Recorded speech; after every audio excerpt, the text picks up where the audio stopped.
Hi. Friday morning. இன்னைக்கு பிரம்ம முகூர்த்த பூஜையோட 7வது நாள். இன்னைக்கு என்னோட மார்னிங் காலையில 4:00லாம் ஸ்டார்ட் ஆயிடுச்சு. காலையில எந்திரிச்சு குளிச்சுட்டு இன்னைக்கு 4:50க்குள்ள நல்லபடியா பிரம்ம முகூர்த்த பூஜை பண்ணி முடிச்சுட்டேன்.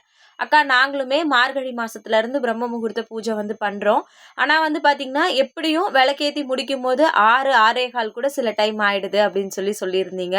முடிஞ்ச அளவுக்கு பிரம்ம முகூர்த்த பூஜை பண்ணும்போது காலையில் 3:30 மணிலேருந்து 5:30 மணிக்குள்ளே விளக்கேற்றுறது ரொம்பவே நல்லது அப்படின்னு சொல்லுவாங்க. முடிஞ்ச அளவுக்கு கொஞ்சம் சீக்கிரமாக அவங்க வேலையெல்லாம் முடித்து 5:30 மணிக்குள்ளே விளக்கேற்றுறதுக்கு ட்ரை பண்ணுங்கள். கண்டிப்பாக நீங்கள் நினைக்கிற விஷயம் நல்லபடியாக நடக்கணும் அப்படின்னு சொல்லிட்டு நானுமே எல்லாருக்காகவும் ப்ரேயர் பண்ணிக்கிறேன். அதே மாதிரி இன்னைக்கு காலையில் நானுமே பிரம்ம முகூர்த்த பூஜை பண்ணியிருந்தேன். ரொம்பவே மனசுக்கு நிம்மதியாகவும் சந்தோஷமாகவும் இருந்துச்சு. யாராலெல்லாம் பண்ண முடியல அப்படின்னு யோசிக்கிறீங்களோ எல்லாருமே ரொம்ப நிம்மதியாக சந்தோஷமாக இருக்கணும்னு சொல்லிட்டு உங்களுக்காகவும் நான் வேண்டிக்கிறேன். தேங்க்யூ.